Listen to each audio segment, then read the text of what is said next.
Ever get that feeling like you just know you could be doing more? Like reaching a whole other level? Yeah, me too. And that's why I'm so excited for today's deep dive. We're going to be talking about productivity, but not just your run-of-the-mill stuff. We're going deep into personal mastery and finding wisdom in really unexpected places. I know, right?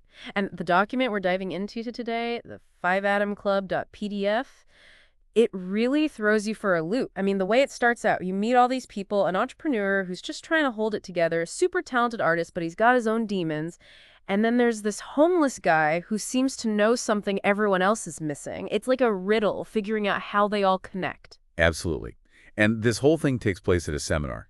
The leader is this guy everyone calls the Spellbinder. And right away, you meet this super driven entrepreneur. I mean, perfectly dressed, sharp as a tack, and you learn that she wants to be the best. Learn the brain science behind success, the secret to the most productive people. But then she says something about needing hope, which I thought was really interesting. Yeah, that really got me thinking too, because it shows you that often the people who seem to have it all together on the outside, they're fighting their own battles on the inside. Like this entrepreneur, she's clearly successful, but she's also looking for something more. And then there's the artist. Talk about a character. Big guy, covered in tattoos. And some of them are pretty intense. One says, rich people are fakers, and another's a Dali quote, I don't do drugs, I am drugs. I mean, that's a statement. But he's also a fan of the Spellbinder, wants to improve his art, his life, but you can tell he's got some serious self-doubt. Total opposite of the entrepreneur. It's like a classic contrast, the entrepreneur all buttoned up, the artist letting it all hang out, but they're both looking for the same thing: guidance, improvement. It just shows you how complex people are. And then, out of nowhere, this guy who looks homeless, I mean, really rough, jumps in, asks this deep question, like, which part of the Spellbinder's talk was most important? The psychology of genius, how billionaires get so much done, brain stuff, or maybe the idea that we have a duty to be great and help others. And then he winks and looks at his watch, and it's like a Rolex or something. That little detail really threw me off. Right. I mean, talk about defying expectations. This guy, you'd probably walk right past him on the street, but he's asking the big questions, and he might be wearing a seriously expensive watch. It makes you realize you can't judge a book by its cover? Yeah, this guy, he just starts dropping wisdom, talks about how pain and tragedy can make you stronger. Egan quotes Jonas Salk, I have had dreams and I've had nightmares, but I have conquered my nightmares because of my dreams. I mean, wow. And he says, to really find yourself, you got to lose your pre-self, constantly improve, look inward, what he calls self-excavation. And another quote, this one's from Norman Covens, the tragedy of life is not death, but what we let die inside of us while we live. Coming from this guy, it hits different. It's like he's saying true understanding comes from experience, from facing the tough stuff. And changing yourself on the inside, that's where real change starts. Then he talks about how needing everyone to like you, that's a trap. And how watching too much TV, it actually kills your imagination. Powerful stuff. And then get this, he opens his shirt and there's a tattoo that says, victims love entertainment. Victors adore education. I was like, whoa. And hold on, it gets crazier. He invites the entrepreneur and the artist to his private island, promises to teach them this morning routine, the 5 a.m. club, waking up early to get more done, be healthier, happier, more peaceful. And they both say yes. That's where things get really interesting. They're taking a chance on this guy, stepping way outside their comfort zones. And that whole idea about entertainment versus education, it's like a thread that runs through the whole story. So they head to the island, and on the way, their driver says something that sticks with me. He says, looks can be deceiving. Don't judge someone by their clothes. I mean, he's talking about the homeless guy, right? And the island, oh man, it's paradise. Happy people, great energy, beautiful beaches, gardens, mountains, a world away from the entrepreneur's problems. Yeah, it's like a symbolic escape, a chance to leave all the noise behind and focus on themselves. And then the driver gives them these golden tablets with 5 rules. The first one is intense. Addiction to distraction is the end of creative production. Empire makers take 1 hour before dawn. In this day and age, that's a truth bomb. Then there's excuses breed no genius. Small daily improvements lead to stunning results. The pain of discipline is far less than the pain of regret. To multiply your results, protect your focus, and world-class begins in the morning. They're like little nuggets of wisdom. They're the foundation for everything they're going to learn. Be intentional, be disciplined, and use those early hours wisely. And then, bam, they see him, the homeless guy. But now it's totally different. Tall, tan, wearing cool sunglasses, just chilling on the beach. The entrepreneur's like, that's Mr. Riley. And she says she knew he was something special all along, that he'd already been helping her. It's like a visual reminder that you can't judge by appearances. Mr. Riley's transformation symbolizes what's possible for the entrepreneur and the artist. And guess who shows up? The Spellbinder. Turns out, he and Mr. Riley were buddies. Calls him Stone. He's all excited because Mr. Riley finally sharing his secrets, the 5 a.m. club routine. And Mr. Riley, he's wearing running shorts, a t-shirt that says, no idea works until you do the work. Backward baseball cap, barefoot, fit, tan. Then he says this funny thing. Having lots of money doesn't make you different. It just makes you more of who you were before you made the cash. I love that. He's like, money doesn't change who you are. It just amplifies it. And his humor, it makes him seem so genuine, even though he's obviously wealthy and now looks the part. Mr. Riley tells the entrepreneur he's taking care of her business problems, that his people are the best. Then they're served this awesome coffee. He says it's not just coffee, it helps you think better, and it's full of antioxidants. And get this, he does this thing with a bottle in the ocean, like telekinesis or something. The bottle washes ashore, and inside there's this beautiful silk fabric. It's like he's setting the stage for something big. Right? It's all so deliberate, so orchestrated. The coffee, the reassurance about her business, the message in the bottle. It's like he's creating an atmosphere where anything's possible. Then he starts talking about the importance of paying attention to details, doing things right. He brings up Bernini, the sculptor, and his famous fountain, Says the key is that they just really care. Then he compares it to a Formula One racing team, how they sweep and vacuum the pit area so that not even a speck of dust gets on the car. Crazy, right? But it shows how those tiny details can make a huge difference. It's like that saying, the devil's in the details, right? True mastery means understanding and caring about every little thing. The entrepreneur totally gets it, talks about being super aware, taking your time, refining everything, and really being proud of your work. The artist chimes in too, mentions Vermeer the painter, how he obsessed over light and detail. They both realize that it's not about being flashy, it's about doing the work, doing it well. Yeah, they're starting to see that real success comes from that deep level of care, not just surface level stuff. Mr. Riley then tells the story about the Spellbinder, how he was in Switzerland, inspecting lemon wedges for his tea, tasting them, making sure they were perfect. I mean, who does that? But it shows that level of commitment to quality. Then Mr. Riley says something about the collective deprofessionalization of business, how so many people are just phoning it in, making mistakes, not caring. It's so true, and it's a problem. It's like we've lost that sense of pride in our work, Doing things well, it matters. Then Mr. Riley shares his personal mantras. They're so good. I am grateful, and I am forgiving. I am giving. My life is beautiful, creative, productive, prosperous, and magical. He talks about the self-fulfilling prophecy, how what you believe becomes your reality.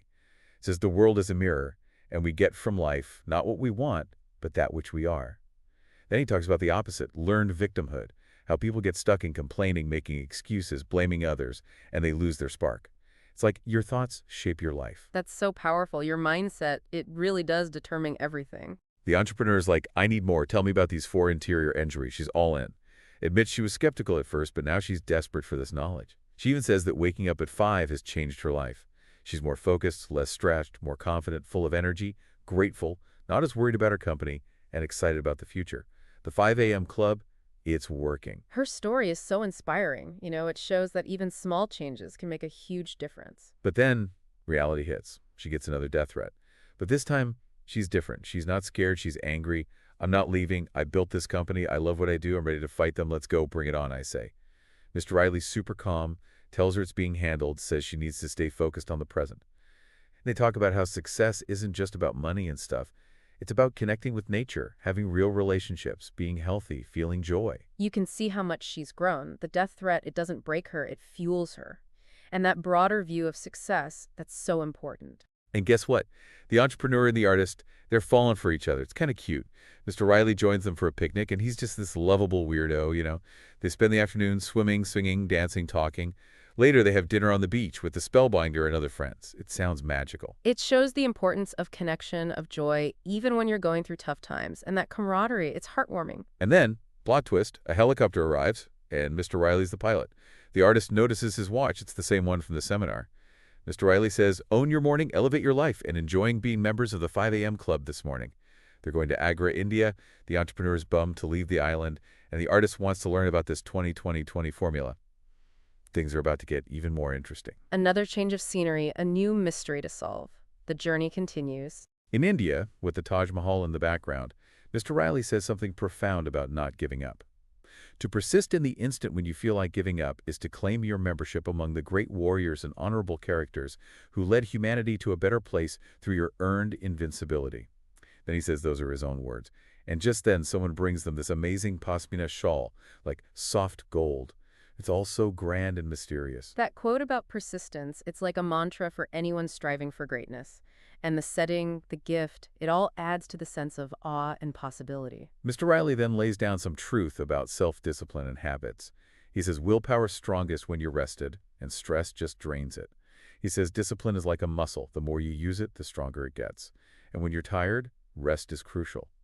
He also says that creating a new habit, it follows a pattern, and once you understand it, you can make any habit stick. It's like he's giving them the tools to build a better life, you know? Understanding how willpower works, how habits form, it's essential for growth. Then he talks about something he calls the gargantuan competitive advantage, or GCA. It's about being loyal to your values, your goals, even when things get tough. He says that's what separates the good from the great, the temporary from the legendary. The GCA, it's that unwavering dedication that makes all the difference. It's the difference between just trying and truly committing. Then it points to the Taj Mahal, this incredible monument built over 20 years. He calls it poetic audacity. And he uses it as a metaphor for sticking with your goals even when it's hard, even when you want to quit. He says the Taj Mahal, it's proof that anything's possible if you're willing to put in the work, the time, the love, and now they want to know how to actually do this 5 a.m. thing. It's like he's saying, look, if they could build that, you can change your life. And now it's time for the practical stuff. So Mr. Riley introduces them to the brain, specifically neuroplasticity. He gives this example of London cab drivers, how their brains actually change because they have to memorize all those streets, like your brain can adapt, grow. Then he talks about neurogenesis, how your brain can make new brain cells. He tells them to learn about this stuff. It's empowering. And he's right, because it means we can all change, improve. The brain, it's amazing, right? It's not fixed. It's constantly evolving. And that means we can all learn, grow, achieve. And then he drops this quote from George Bernard Shaw. The reasonable man adapts himself to the world. The unreasonable one persists in trying to adapt the world to himself. Therefore, all progress depends on the unreasonable man. He says, don't be afraid to be unreasonable, to push beyond what's expected, to reach for your dreams. It's a call to action, you know? Don't just settle, go after what you want, even if it seems impossible. Finally, he breaks down the 4 stages of building a new habit. First, the uncomfortable beginning, then the messy middle, which he says lasts about 22 days. He even quotes something about how, for you to upgrade to greatness, you must undergo an annihilation of your weakness, and how staying comfortable is more dangerous than pushing yourself. Then there's the automatic end, around 66 days when the habit sticks. He says having a reward helps a lot, and once waking up at 5 is automatic, you've got more willpower for other things. He compares it to athletes training, how they automate their routines. It's a roadmap to success, a step-by-step guide to building the life you want. Then we jump to the entrepreneur and the artist of Brazil getting married. The entrepreneur is rocking her 5 a.m. routine. She's not addicted to her phone anymore, and she's killing it at work and in life. But then, out of nowhere, a guy with a gun shows up and threatens the artist. Talk about suspense. It's like a test, you know? Will all this personal growth hold up under pressure? And the entrepreneur, she's incredible. She stays calm, talks to the gunman, and actually de-escalates the situation. No one gets hurt. It's like all that inner work paid off, big time. It's proof that inner strength can translate into real-world courage, compassion, and resilience. Mr. Riley says later that they're just scratching the surface of the 5 a.m. club. He then talks about servant leadership, how the less you focus on yourself and the more you focus on helping others, the more successful you'll be. It's a different way of thinking about success, right? Absolutely. It's about shifting from me to we, and that's where true fulfillment lies. Then he gives them more tools, the 90901 rule. Spend the first 90 minutes of your day on your most important task. No distractions. The 60-10 method, work for 60 minutes, then take a 10-minute break to recharge. Those are gold, you know, practical strategies to maximize focus and get things done. He also tells them to get 2 90-minute massages every week. Calls it the 2MP, 2 massive payoffs. Says it's not just for relaxation, it's for your mind, your energy, your health, your life. Even says death will cost you more. I mean, he's not wrong. It's like he's saying, invest in yourself, take care of yourself, it's worth it. Then he explains supercompensation. Push your limits, then recover. The key is balance. Then he talks about the twin cycles of elite performance. Work hard, then rest hard. He says rest is the very thing that enables our primal greatness to unfold. It's so true. We often forget that rest is just as important as work. It's what allows us to recharge and come back stronger. Mr. Riley shares his own morning routine. He does a handstand, then says these affirmations like, I'm grateful for this day, I believe in my dreams, I'm pushing my limits, I'm committed to my mission. He also says it's important to play, to have fun. He gives examples of famous people who had hobbies, and he says to work less to get more done, and to take 2 days off every week, no technology, and longer breaks every few months. It's a reminder that we're not machines. We need time to relax, recharge, and enjoy life. Finally, he shares what he calls the billionaire's maxims from his magic charms. The first one, the mirror, is all about knowing yourself. He says your relationship with yourself determines everything else. He talks about the importance of silence, of being alone with your thoughts. Quotes Blaise Pascal about how people can't stand being alone. He says, let go of complexity, find peace in the morning quiet. The second one, the flower, is about valuing experiences over things. He says, remember the wonder you felt as a kid. Look for the amazing in the everyday. Laugh, dance, play, collect memories, not stuff. Simplify your life. Find joy in the simple things. And the third one, the pocket watch, is about living in the now. He says, don't wait to be happy. Tomorrow's not guaranteed. Enjoy every morning, every day. Live like there's no tomorrow, but act like you'll live forever. It's deep. Those maxims, they're like a guide to living a fulfilling life. Know yourself, appreciate every moment, and live with intention. And then the Spellbinder comes back and introduces his final lesson, the heroic human circle. It's about the qualities of a true leader, someone who makes a difference in the world. He says we all have the potential to be leaders, but we have to let go of negativity, of mediocrity. He ends by saying, wake up every morning at 5, ready to unlock your potential, develop your talents, master your craft, and serve the world. It's a powerful call to action, a reminder that we can all be heroes in our own way. So what does this all mean for you? What can you take away from this deep dive into the 5amclub.pdf?